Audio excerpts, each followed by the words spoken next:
Chat GPT. जी हाँ, chat GPT का नाम जो है आपने पिछले कुछ महीनों में काफ़ी सुना होगा, काफ़ी चर्चाओं में ये रहा है चैट जीपीटी। और चैट जीपीटी को बनाने वाली जो कंपनी है ओपन एआई, उसके जो सीईओ भी हैं, वो भी आए थे अभी हाल-फिलहाल में ही हमारे देश के प्रधानमंत्री मोदी जी से मिलने, और भारत में वो चैट जीपीटी या ओपन एआई की संभावनाओं को खोज रहे थे। वैसे सरल भाषा में बताऊं, अगर आपको नहीं पता चैट जीपीटी के बारे में, बेसिकली जैसे आप व्हाट्सएप पे चैट करते हैं ना, और आप जैसे कोई मैसेज टाइप करते हैं तो आपको फटाक से सामने वाला व्यक्ति जो है उससे रिलेटेड जो आंसर होता है वो दे देता है। तो चैट जीपीटी भी कुछ इस तरीके का ही है। इसमें क्या, आप अपने क्वेश्चन डालते हो और सामने से आपको एक तरीके से आंसर मिल जाता है। लेकिन जो आंसर देने वाला होता है वो कोई व्यक्ति नहीं होता है, बल्कि वो एक तरीके से मशीनी जो है वो दिमाग होता है। वैसे मैं बता दूं, चैट जीपीटी का जो फुल फॉर्म होता है वो होता है जनरेटिव प्री ट्रेन ट्रांसफार्मर। मतलब कि एक ऐसी मशीन जिसको प्री ट्रेन किया गया है, और जो आपके बिहेवियर को भी समझता है, आपके बिहेवियर को स्टडी करता है, और जो इंटरनेट पे डेटा अवेलेबल है आपके मोबाइल फोन में या कंप्यूटर में जो डेटा अवेलेबल है उसको भी एक तरीके से वो स्टडी करता है, फिर आपके मन के मुताबिक आपके क्वेश्चन का वो आंसर देता है। कुछ लोग कंफ्यूजन में भी कि यार इसमें कौन सी नई बात है, वो तो हम गूगल पे भी कर लेते थे, अब हमें गाय पे निबंध लिखना है तो वो तो हम गूगल में भी सर्च कर लेते थे।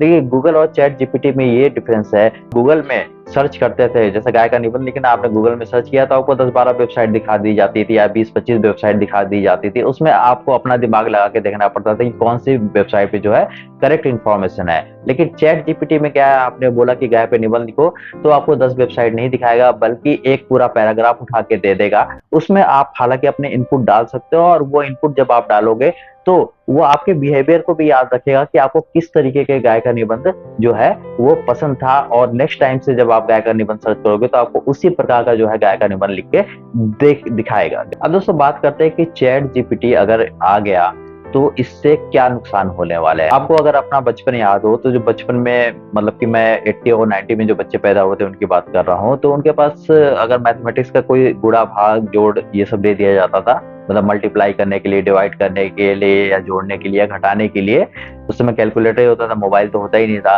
तो कैलकुलेटर भी किसी किसी के पास होता था, तो वो क्या कहते हैं, अपना दिमाग लगाते थे और पेपर और पेन लेके उसका जोड़ भाग गुणा जो भी करना होता था वो करते थे। फिर उसके बाद क्या हुआ, कैलकुलेटर आ गया। ये कैलकुलेटर भी सब कोई अफोर्ड नहीं कर पाता था, फिर भी जो कॉम्प्लेक्स जो गणनाएं होती थी उसके लिए लोग कैलकुलेटर यूज कर लिया करते थे। अब सबके हाथ में मोबाइल है और सबके मोबाइल में कैलकुलेटर है, तो अगर कुछ भी मैथमेटिक्स का सवाल दिया जाता है तो लोग कैलकुलेटर उठाते हैं, उसे गुणा भाग जोड़ जो भी करना होता है वो कर लेते हैं। उससे क्या होता है कि आपके दिमाग की क्रिएटिविटी थी वो एक तरीके से कम हो गई, मतलब आपके सोचने की, समझने की, और दिमाग को जो उस गणना को करने में जो दिमाग लगता था, जो दिमाग की एक्सरसाइज होती थी, वो कम हो गई। इसी तरह दोस्तों चैट जीपीटी, अब आपको परीक्षा में पेपर देना, आपने क्वेश्चन डाला और चैट जीपीटी जो है सारा का सारा आंसर आपको उठा के दे दिया। ना तो आपको दूसरा कोई इसमें आंसर ढूंढना है, ना कुछ ढूंढना है, पूरा का पूरा आंसर आपको देखने को मिल गया और आपने उठा के उसको छाप दिया। तो आपके सोचने और समझने की जो है वो शक्ति खत्म हो गई। जो आपका दिमाग सोच समझ के जो चीजों को बनाता था, चीजों के पीछे के लॉजिक को समझता था, वो सब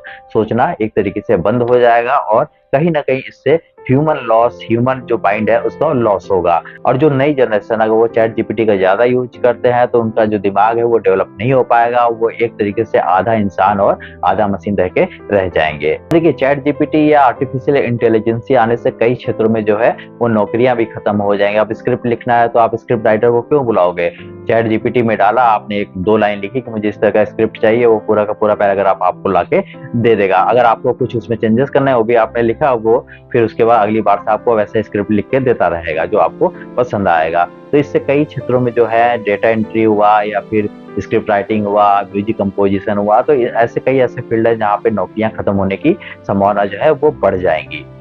देखिए मैं ऑटोमेशन के खिलाफ नहीं हूँ या आर्टिफिशियल इंटेलिजेंस के खिलाफ नहीं हूँ, लेकिन मुझे लगता है कि इसकी एक लिमिटेशन होनी चाहिए। नहीं तो हो सकता है जो आने वाला वक्त हो उसमें इंसान जो है वो मशीनों के आगे उसको झुकना पड़े।